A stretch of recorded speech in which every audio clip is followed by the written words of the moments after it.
Nunca pensé que, con 60 años cumplidos, tendría que fingir estar muerta para sobrevivir a mi propia hija. Esa frase todavía me cuesta pronunciarla, incluso en silencio. Pero esa es la verdad que nadie quiere escuchar. A veces los monstruos no vienen de fuera, nacen en nuestra propia casa, se sientan a nuestra mesa y sonríen, como si el amor fuese real. Me llamo Ana María Varela, profesora de literatura jubilada, hija de marineros gallegos de la costa de A Coruña. Durante décadas pensé que había construido una vida estable, casi de cuento. Mi marido, Jorge Fernández, carpintero artesano, tenía un taller en el que el olor a madera recién cortada se mezclaba con la música de la radio local. Yo enseñaba a adolescentes en el instituto, recitando a Machado y Lorca, convencida de que la cultura podía abrirles ventanas al mundo. Entre los dos levantamos lo que siempre consideramos nuestro mayor tesoro, en una familia. Tuvimos 2 hijos. Ricardo el mayor era pura luz, alegre, soñador, con esa mezcla de encanto y obstinación que arrastraba a todos. Desde niño decía que quería ser arquitecto, para construir casas que duren más que las personas. Su risa llenaba la casa como si fuese música. 5 años después, nació Elena. Era distinta, más reservada, más callada, con esos ojos que parecían observarlo todo desde una esquina. Yo siempre pensé que era timidez, pero ahora me pregunto si en aquel silencio no se escondía ya algo más oscuro. Recuerdo los domingos en los que nos reuníamos en la gran mesa que Jorge había fabricado con sus manos. Ricardo hablaba sin parar de sus proyectos y de las maquetas que construía en cartón, mientras Elena empujaba la comida en el plato, evitando levantar la mirada. Yo lo interpretaba como una simple diferencia de carácter. Nunca sospeché que aquella quietud escondía resentimientos que crecerían como una herida abierta por las noches. Después de cenar, Jorge y yo caminábamos por la playa de Riesor, escuchando el rumor del Atlántico. Planeábamos la jubilación, viajes a Sevilla, a Roma, quizás incluso a La Habana. Soñábamos con la libertad que llegaría cuando los hijos siguieran su propio camino. Éramos felices, o al menos, yo creía que lo éramos. Todo se quebró una noche de septiembre de 1998. Ricardo había salido con unos amigos, como tantas veces. No volvió.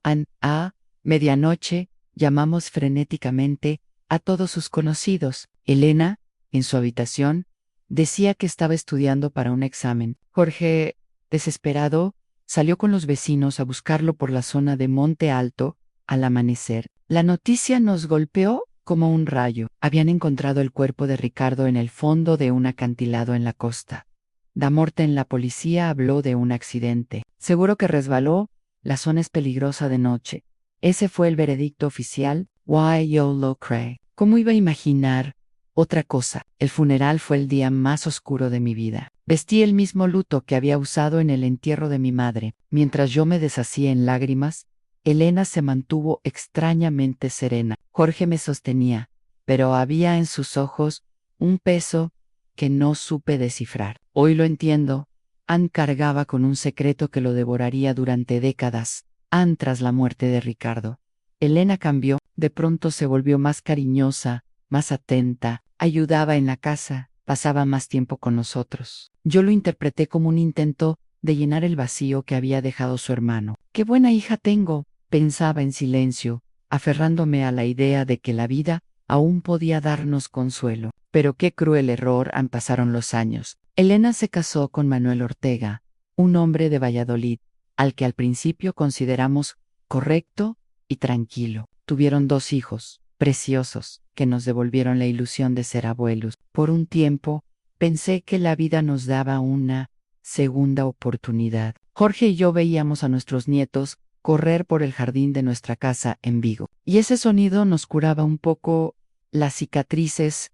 Lo que no sabía es que la herida más profunda aún estaba por abrirse. Hace pocos meses, cuando Jorge y yo cumplimos 35 años de matrimonio, Elena y Manuel empezaron a insistir en que debíamos organizar nuestro testamento. No era una idea descabellada entre la casa en Vigo unas tierras en Ourense heredadas de mis padres y nuestros ahorros. Habíamos reunido un patrimonio modesto, pero digno. Yo pensaba en dividirlo entre los nietos, para darles un futuro. Pero Elena tenía otros planes. A mamá, papá, ya no sois jóvenes. Es mejor que nosotros tengamos el control. ¿Es por vuestro bien? Ann lo dijo con una sonrisa que me erizó la piel. Manuel, a su lado, asentía con ese aire amable que ahora reconozco como máscara. Ann yo dudaba. Jorge, siempre más confiado, parecía convencido. Firmamos algunos papeles que ellos mismos habían llevado al abogado. Cuando Manuel me abrazó tras la firma, me susurró al oído: ahora somos una familia unida para siempre. En aquel momento no entendí por qué. Esa frase me heló la sangre. En las semanas siguientes fueron extrañas. Elena venía a visitarnos con frecuencia, pero no era la misma. Revisaba cada rincón de la casa, opinaba sobre los muebles, sugería vender la vivienda y mudarnos a un piso pequeño en el centro de Santiago. A mamá está siendo irracional, llegó a decir delante de mí, con un tono que jamás había usado. Ann, y entonces lo vi claro. Yo ya no era su madre. Era un obstáculo entre ella y el dinero. Ann, una noche, mientras lavábamos los platos, le dije a Jorge: ¿no ves cómo nos mira? No somos sus padres. Somos solo obstáculos hacia el dinero. Él cayó, con esa sombra en la mirada que, más tarde, descubriría era culpa. Y fue en ese silencio cuando comenzó mi verdadero descenso al infierno. En Elena y Manuel parecían cada vez más interesados en cada detalle de nuestras vidas. Lo que antes eran visitas familiares llenas de risas y juegos de los nietos en el jardín, se habían convertido en largas conversaciones sobre finanzas, seguros de vida y herencias. Cada vez que entraban en nuestra casa de Vigo, yo sentía que no venían a vernos a nosotros, sino a evaluar cuánto valíamos en cifras. Una tarde de otoño, mientras servía café en la mesa de la cocina, Elena observó las vigas de madera del techo como si fueran un objeto en venta. Mamá, deberíais pensar en vender esta casa tan grande. Con el dinero podríais comprar un piso en Santiago, mucho más cómodo para vosotros. Intenté sonreír, pero dentro de mí algo se quebró. Esta casa no era solo paredes, era donde Ricardo había aprendido a andar en bicicleta, donde Jorge había pasado noches enteras tallando muebles, donde celebramos cumpleaños y navidades. Era la prueba de nuestra historia. No puedo, hija, le respondí con un hilo de voz. Aquí está todo lo que hemos vivido en sí. Entonces, un destello de irritación en sus ojos, un brillo frío que me heló la sangre. Mamá está siendo irracional, dijo mirándome como si ya no fuese su madre, sino un estorbo. A Manuel, con esa calma que lo caracterizaba, añadió: el mantenimiento debe costar un dineral. Vender ahora sería lo más inteligente. En Jorge, que siempre buscaba la paz, parecía debatirse entre mi apego emocional y los argumentos prácticos de nuestra hija. Yo, sin embargo, ya no podía ignorar la sensación de amenaza que se había instalado en mi pecho. Aquella noche, en la cama, me giré hacia Jorge. ¿No te parece extraño que Elena esté tan obsesionada con nuestro dinero? Él suspiró, evitando mi mirada. Ana solo quiere ayudarnos. Nos ve mayor res. Eso es todo, Ann, pero yo vi algo más en sus ojos. Una duda profunda que no quería confesar los días siguientes. La presión aumentó. Elena llegó con papeles que hablaban de poderes notariales. Es solo por precaución, mamá, explicó con una dulzura ensayada. Si os pasa algo de salud, Manuel y yo podremos ocuparnos de todo sin complicaciones. Mientras tanto, Manuel preparaba té en nuestra cocina, como si ya fuese dueño de la casa. Yo sentía un nudo en el estómago. ¿Cómo podía negarme sin parecer una desagradecida? Decidí llamar a mi hermana, Sofía, que vivía en Ourense. Siempre fue más perspicaz que yo. Le conté lo que estaba pasando, la insistencia de Elena, la frialdad en su tono. Hubo un largo silencio al otro lado del teléfono, antes de que me dijera: Ana, ¿no te parece raro? Elena nunca os pidió dinero, nunca mostró necesidad. ¿Por qué ahora tanto interés en... El rostro de Elena se endureció de repente. Por un instante vi en sus ojos un reflejo helado, casi idéntico al que vi en el funeral de Ricardo. Mamá, No se trata de control, se trata de amor, de cuidado, de responsabilidad familiar pero la manera en que pronunció responsabilidad sonó más a amenaza que a ternura a Manuel, que hasta entonces había estado callado. Intervino con voz suave pero firme: Ana, solo queremos lo mejor para vosotros. Es doloroso ver cómo os preocupáis por cosas que podríamos resolver fácilmente esa noche. Jorge y yo discutimos como no lo hacíamos desde hacía años. Él pensaba que estaba exagerando, que buscaba fantasmas donde no los había. Yo, en cambio, estaba convencida de que algo terrible se estaba gestando. Jorge, le dije, mientras fregábamos los platos, ¿recuerdas cómo era Elena antes de que muriera Ricardo? Había algo en ella, una frialdad que me daba miedo. Él dejó de secar el plato y me miró con una expresión que me heló la sangre. Entonces, en voz baja, confesó: Ana, hay cosas sobre la muerte de Ricardo que nunca te conté. A mi corazón empezó a golpearme el pecho como un tambor. Me quedé paralizada, esperando. Jorge se sentó en una silla, se cubrió la cara con las manos, como si por fin no pudiera cargar más con el peso de un secreto que lo había torturado durante 2 décadas la noche. Que Ricardo murió. Elena no estaba estudiando en su habitación, como dijo. La vi salir de casa sobre las 8, la seguí porque notaba que estaba rara. La encontré discutiendo con Ricardo cerca del acantilado. Gritaban cosas horribles. ¿De qué discutían?, pregunté con un hilo de voz. Jorge levantó la vista, con lágrimas que ni siquiera había derramado en el funeral de nuestro hijo. De dinero. Ricardo descubrió que Elena llevaba tiempo robándonos pequeñas cantidades al principio. Después, más grandes, tenía pruebas, quería enfrentarse a ella. Esa misma noche me cubrí la boca con las manos, sintiendo que el suelo desaparecía bajo mis pies. ¿Y qué pasó? Jorge bajó la mirada, derrotado. Los vi forcejeando. Ricardo le gritaba: eres una ladrona, estás robando a nuestros padres. Ella se defendía, furiosa. No fue un accidente. Ana lo empujó con todas sus fuerzas. El mundo se me vino abajo. El grito que salió de mi garganta fue tan profundo que pensé que se me iba a romper el pecho. ¿Y por qué nunca me lo dijiste? Él sollozó. Encogiéndose en la silla, Ricardo ya estaba muerto. Y Elena era mi única hija viva. No podía perderla también. Pensé que cambiaría, que aprendería la lección.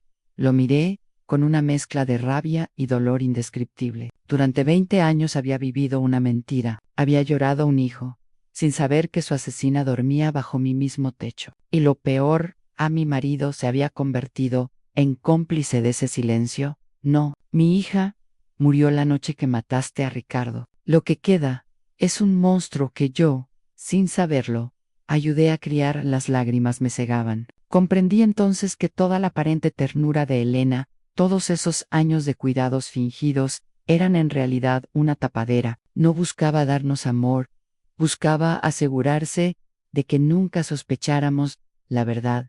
Esa madrugada no dormí. Miraba el techo de nuestra habitación en Vigo, oyendo la respiración pesada de Jorge, y sentía como el odio y el miedo se mezclaban en mi interior. Elena no era solo una hija difícil, era la sombra que había matado a mi primogénito, la mujer que ahora intentaba quedarse con todo lo que habíamos construido, y lo más aterrador fue la conclusión que se dibujó en mi mente. Si había sido capaz de empujar a su propio hermano por un acantilado, ¿qué le impediría hacer lo mismo con sus padres? Después de aquella confesión de Jorge, mi mundo quedó reducido a escombros. Ya no veía a Elena como la hija tímida y callada que había criado, sino como la sombra culpable de la muerte de Ricardo. Y lo peor, a la misma sombra que ahora rondaba alrededor de nuestro dinero, de nuestra vida, como un buitre esperando el momento exacto para caer sobre nosotros.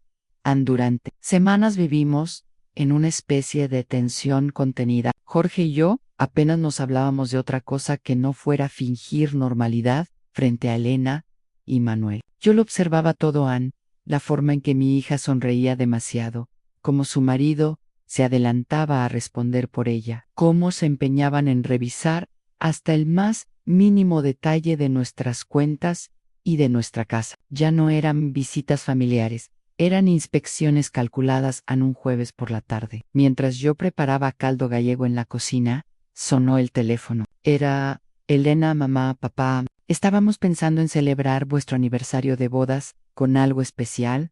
Su voz sonaba alegre, demasiado alegre. ¿Qué tenéis en mente? Pregunté con cautela. Una excursión familiar a la Sierra de Gredos. Es un sitio precioso. Hay un mirador desde donde se ve todo el valle. Podríamos llevar a los niños, hacer fotos, pasar un día inolvidable juntos.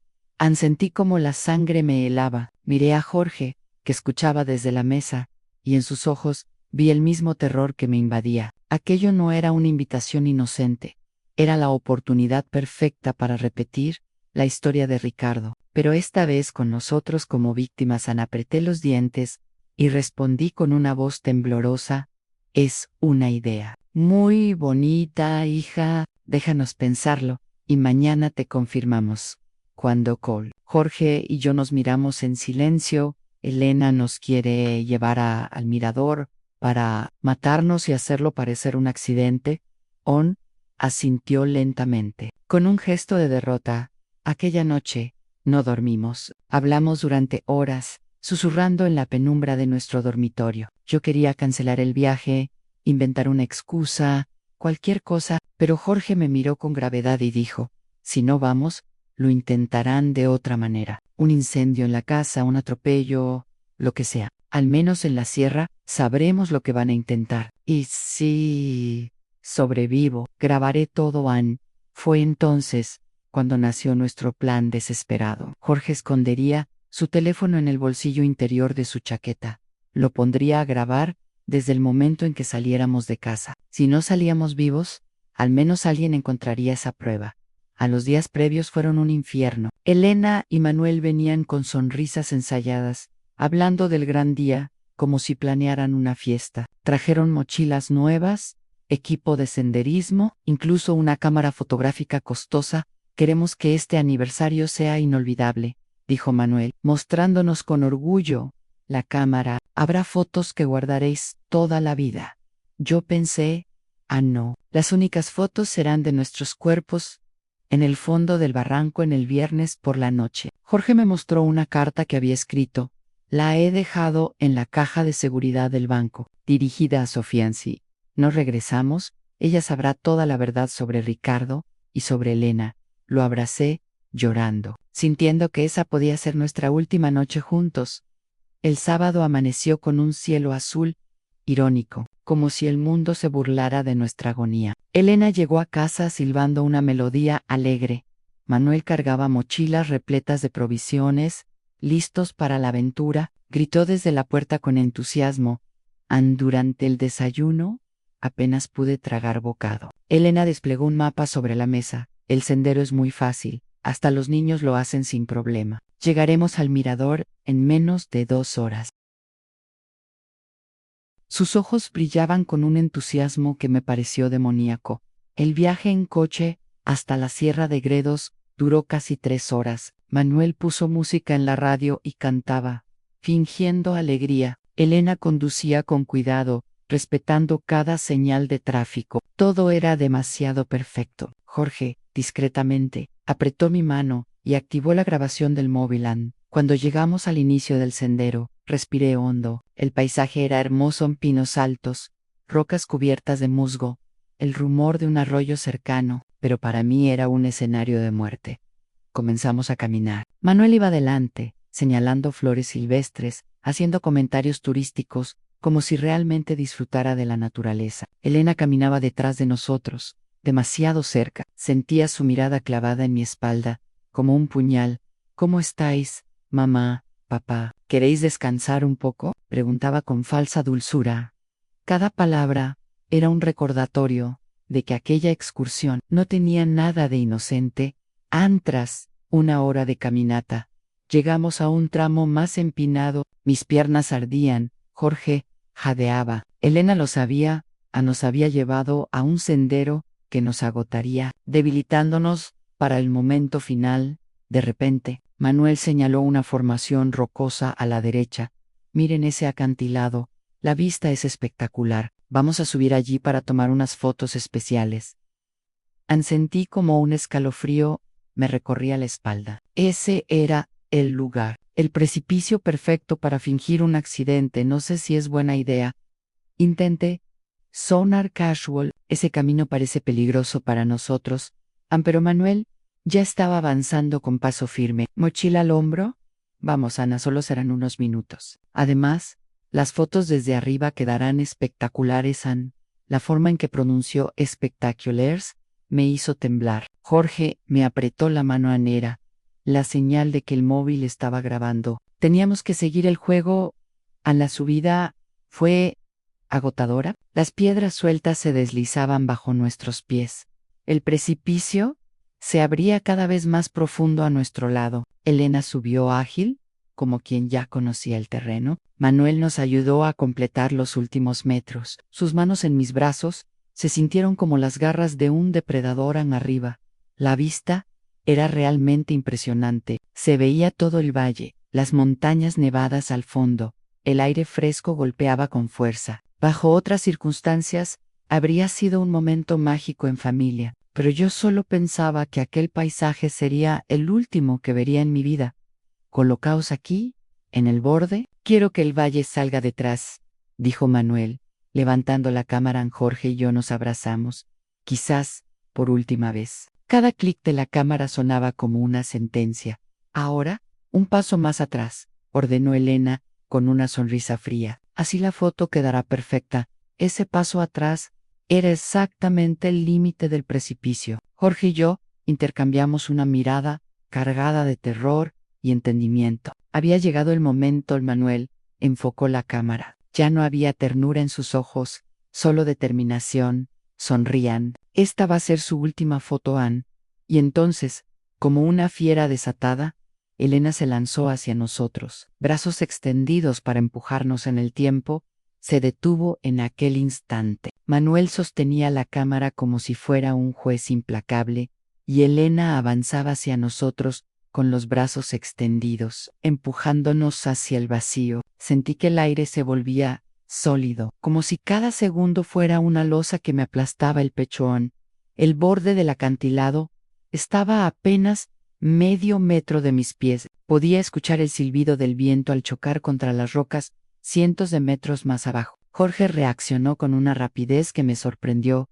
Ann se interpuso entre Elena y yo. La sujetó por las muñecas y, con un grito desgarrador, exclamó: «Si vamos a morir, tú vienes con nosotros». Elena forcejeó con una fuerza brutal, como si la rabia acumulada durante años hubiera estallado en ese momento. Yo intentaba apartarme, pero Manuel dejó caer la cámara y se lanzó también sobre nosotros. 4 cuerpos enredados en un torbellino de gritos, empujones y desesperación. El suelo cedió bajo nuestros pies. Sentí el vacío tragándome, el estómago subiendo hasta la garganta, el mundo girando en cámara lenta. El grito de Elena se mezcló con el mío y con el rugido del viento. Fue una caída corta, quizá 10 o 15 metros, pero lo suficientemente brutal como para que todo mi cuerpo se sacudiera con un impacto, que me dejó sin aire.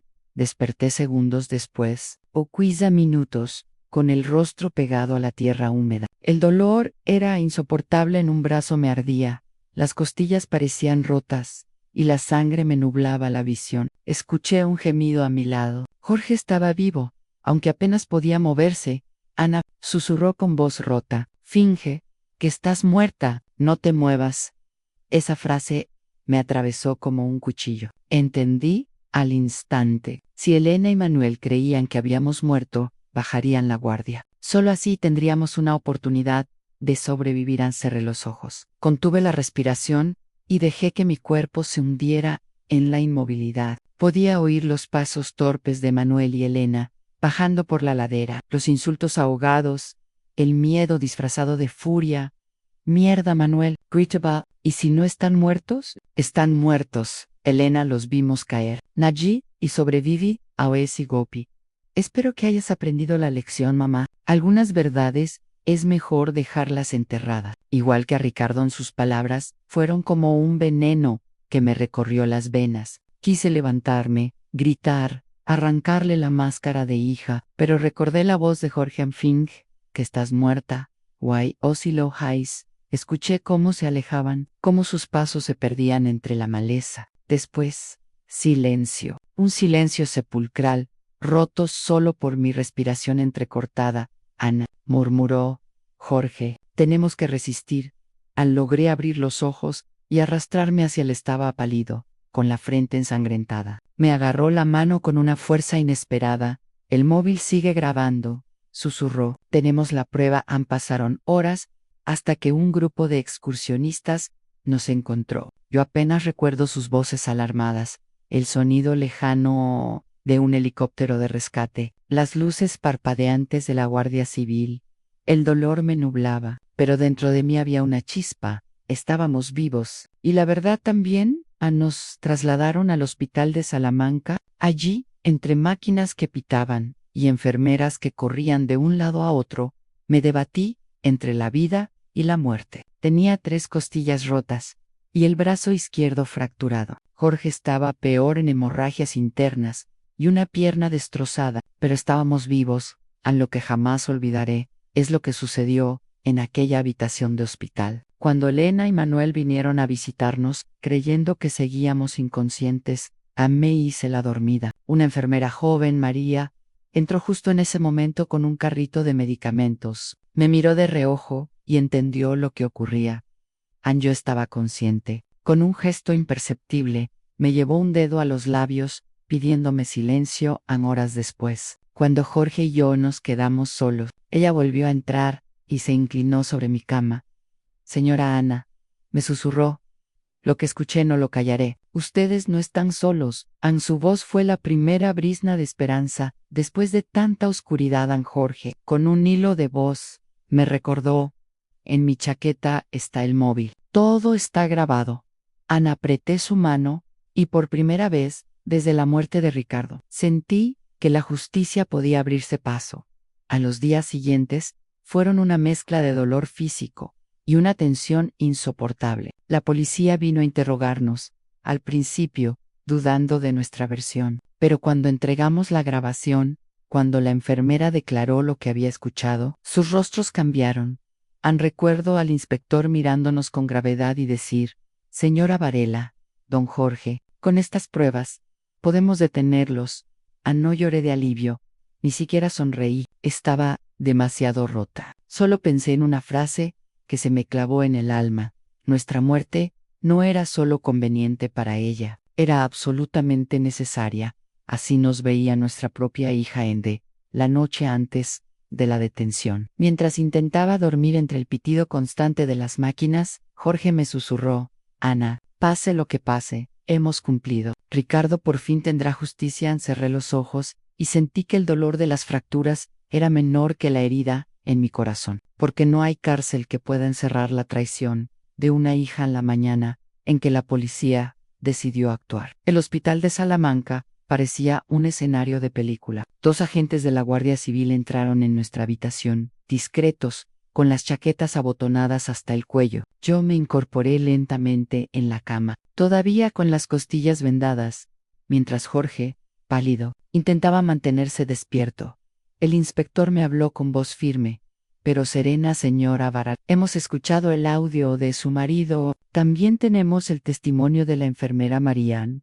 Con esto basta para proceder. Sentí que me temblaban las manos. ¿De verdad iba a llegar el momento? ¿De verdad la justicia iba a tocar por fin a nuestra puerta después de tantos años de silencio? No tardaron en aparecer. Elena y Manuel entraron en la habitación como si nada, con sonrisas ensayadas y un ramo de flores en las manos. Mamá, papá, venimos a ver cómo estáis, dijo Elena, fingiendo dulzura.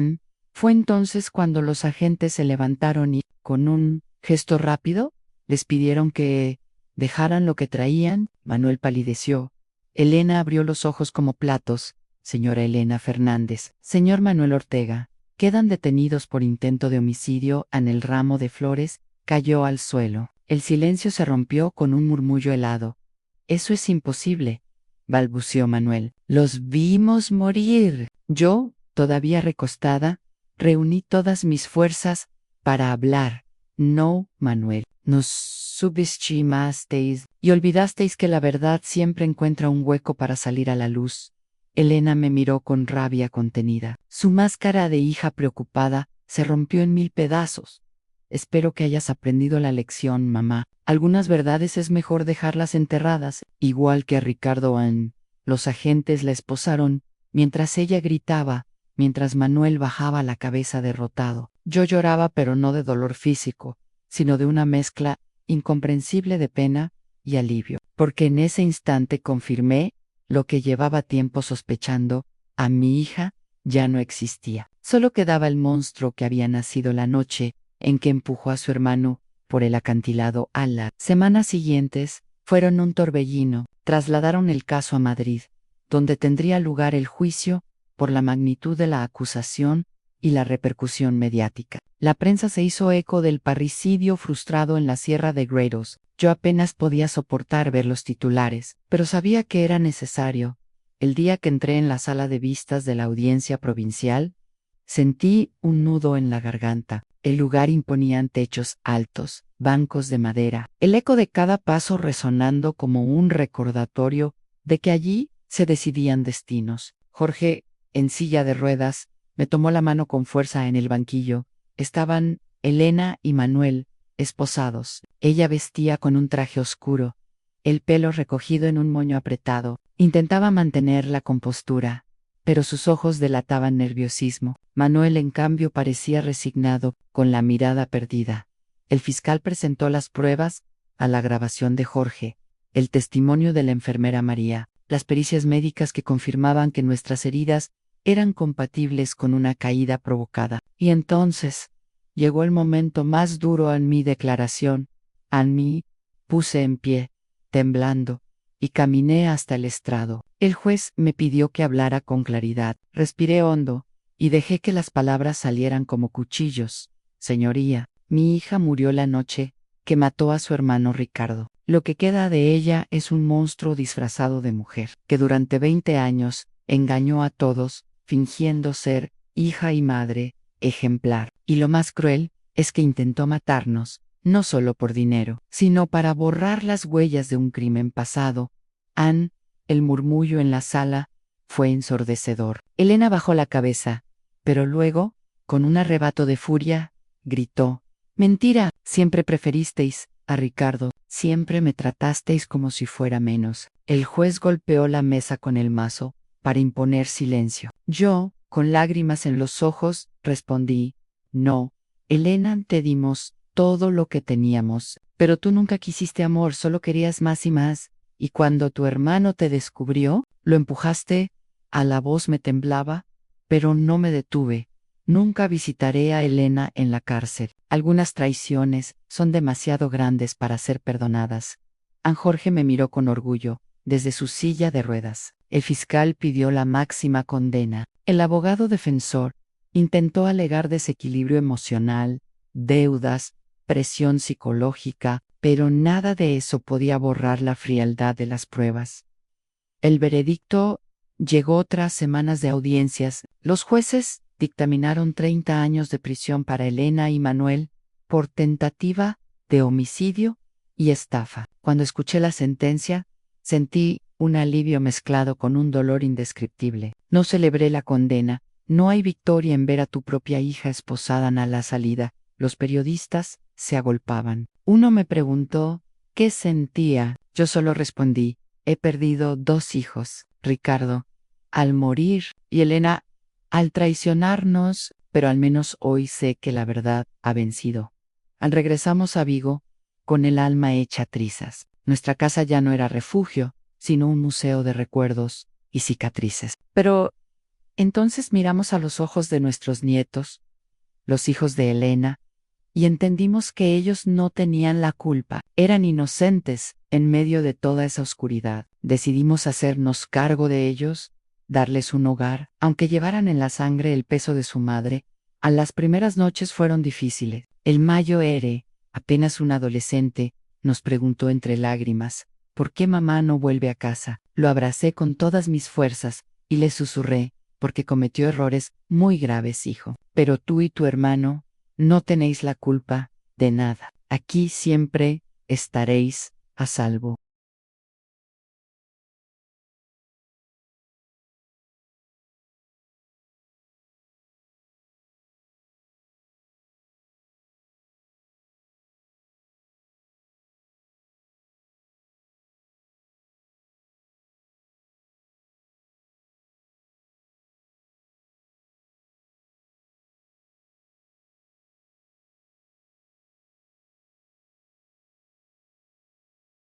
Jorge, desde su silla, asentía con lágrimas en los ojos en la intimidad de nuestra habitación. Una noche le pregunté a mi marido, ¿crees que algún día volveremos a ser felices? Él me acarició la mano con ternura. No sé si felices, Anam, pero al menos tendremos paz. Y paz es lo único que podemos regalarles ahora a esos niños. Anme. Quedé mirando por la ventana, hacia el Atlántico, con las olas golpeando la costa. Recordé una frase que nunca olvidaré. A veces necesitamos fingir estar muertos para poder seguir vivos. Eso habíamos hecho, y gracias a ello, estábamos aquí, sosteniendo el futuro de nuestros nietos. La sentencia contra Elena y Manuel cerró un capítulo oscuro, pero no el dolor que nos habitaba. Regresamos a Vigo con el corazón roto, intentando reconstruir los pedazos de una vida que nunca volvería a ser igual. Nuestra casa, aquella en la que habíamos criado a Ricardo y Elena, se convirtió en un espacio lleno de fantasmas. Cada habitación me recordaba a Ricardo, y cada esquina me devolvía la mirada fría de mi hija. El día que intentó matarnos, pasaron semanas en las que apenas dormíamos. Jorge se recuperaba lentamente de sus lesiones. Yo trataba de ocultar el dolor de mis costillas rotas. Pero lo más difícil no eran las heridas físicas, sino las visitas silenciosas de nuestros nietos. Venían cada tarde con la mochila del colegio, dejaban sus cuadernos sobre la mesa y nos miraban con una mezcla de miedo y esperanza. El Mayo R. Adrián me preguntaba una y otra vez, ¿mi madre volverá pronto a casa? No sabía cómo responder. Me sentaba a su lado, acariciaba su pelo y le decía con voz temblorosa, tu madre está enferma, hijo. Ha cometido errores muy graves, pero tú y tu hermano no tenéis la culpa de nada. Aquí siempre vais a estar protegidos. Jorge escuchaba en silencio, con los ojos húmedos. Después, cuando los niños se iban a dormir, me decía en voz baja, Ana, tenemos que salvarlos. Ellos son lo único que nos queda de Ricardo, y también de lo que fuimos. Fue entonces cuando decidimos dar un paso que cambiaría nuestra vida, vender la casa de Vigo y mudarnos a un lugar donde pudiéramos empezar de nuevo. Elegimos una pequeña vivienda en la costa de San Censo, en Pontevedra, una casita blanca con ventanas azules frente al mar. Lejos de los recuerdos dolorosos, a los primeros meses en San Censo fueron un proceso de aprendizaje. Yo me levantaba temprano para llevar a los niños al colegio. Después caminaba por la playa, dejando que la brisa marina limpiara un poco el peso que llevaba en el pecho. Jorge, aunque aún con dificultades para caminar, volvía poco a poco a su taller. Tallaba figuras de madera, barcos en miniatura, que regalaba a los nietos a una tarde. Mientras lo observaba trabajar, me dijo, nunca pensé que a mi edad volvería a ser padre. Pero, ¿sabes qué? No me arrepiento. Estos niños nos necesitan, y nosotros necesitamos a alguien a quien dar amor. Yo asentí, con lágrimas en los ojos, porque aunque la herida de Elena jamás cicatrizaría, entendí que había una forma de seguir adelante, convertir la desgracia en un acto de amor hacia los inocentes. El juicio había dejado huella en la prensa. Algunos periodistas aún nos buscaban para entrevistas. Un día, una reportera me preguntó, señora Varela, ¿qué siente al haber denunciado a su propia hija? Me quedé en silencio unos segundos, y después respondí, he perdido 2 hijos. Uno murió en un acantilado, y la otra murió el día que decidió empujarlo. Lo que hice no fue denunciar a mi hija, fue darle voz a la verdad que llevaba 20 años enterrada. Aquellas palabras aparecieron en los periódicos y muchas personas nos escribieron cartas de apoyo. Algunas madres nos decían, usted tuvo el valor que yo nunca habría tenido en otras. Simplemente nos enviaban abrazos desde lejos. Fue la primera vez en mucho tiempo que no me sentí sola, pero la vida incluso con cicatrices, encuentra maneras de florecer. Adrián y su hermano pequeño Mateo empezaron a adaptarse al colegio de Shangsenso, hicieron amigos, jugaban en la playa los fines de semana, reían de nuevo. Yo los observaba correr descalzos por la arena y sentía que, de alguna manera, Ricardo vivía en ellos en una noche. Adrián entró en mi habitación con un cuaderno en la mano. Abuela, he escrito algo para ti. Ira andebuyó. Una familia con 4 personas, 2 adultos y 2 niños, todos de la mano frente al mar. En la parte superior había escrito nuestra nueva familia. No pude contener el llanto. Lo abracé con tanta fuerza que sentí que el corazón se me partía y se recomponía al mismo tiempo. Con el paso del tiempo, Jorge y yo encontramos una especie de paz, no la felicidad completa. Eso murió con Ricardo y con la traición de Elena, pero sí la certeza de que habíamos hecho lo correcto. Los nietos crecían con amor, con disciplina, con la seguridad de que nunca volverían a ser usados como piezas en un juego de codiciana. A veces, cuando caminábamos por la playa al atardecer, Jorge me tomaba la mano y me decía, ¿te acuerdas cuando planeábamos viajar a Roma o a La Habana? Sí, respondía yo, sonriendo con tristeza, pues al final, Ana, nuestro viaje más largo fue sobrevivir a nuestra propia hija. Lo decía sin amargura, como una verdad serena, que habíamos aprendido a aceptar en Elena y Manuel. Cumplirán 30 años de condena. No he ido a visitarlos, ni pienso hacerlo. Nunca visitaré a Elena en la cárcel. Algunas traiciones son demasiado grandes para ser perdonadas. Quizás algún día mis nietos quieran verla, y no les negaré ese derecho. Pero yo ya enterré a mi hija hace mucho tiempo, no hoy. Al contaros nuestra historia, no lo hago para despertar lástima, sino para compartir una verdad. Duran, a veces. El mayor peligro no viene de desconocidos, sino de quienes llevan tu propia sangre. Y cuando eso ocurre, la única salida es elegir entre la mentira o la verdad, aunque duela. Nosotros elegimos la verdad, y gracias a ella, seguimos vivos. Admiro a Jorge, a mis nietos, a nuestra pequeña casa en Shangsenso, y sé que, pese a todo, hemos ganado algo invaluable, a la paz de saber que Ricardo descansa en justicia, y que estos niños crecerán en un hogar donde no tendrán que fingir sonrisas para sobrevivir. Epílogo para los espectadores, queridos amigos, que habéis seguido nuestra historia hasta el final. Gracias por acompañarnos en este viaje de dolor, traición y supervivencia. No ha sido fácil revivir cada instante, pero compartirlo con vosotros me recuerda que el silencio solo protege a los culpables. Y ahora quiero preguntaros, ¿creéis que la verdadera familia es la que nos toca por nacimiento o la que elegimos con el corazón?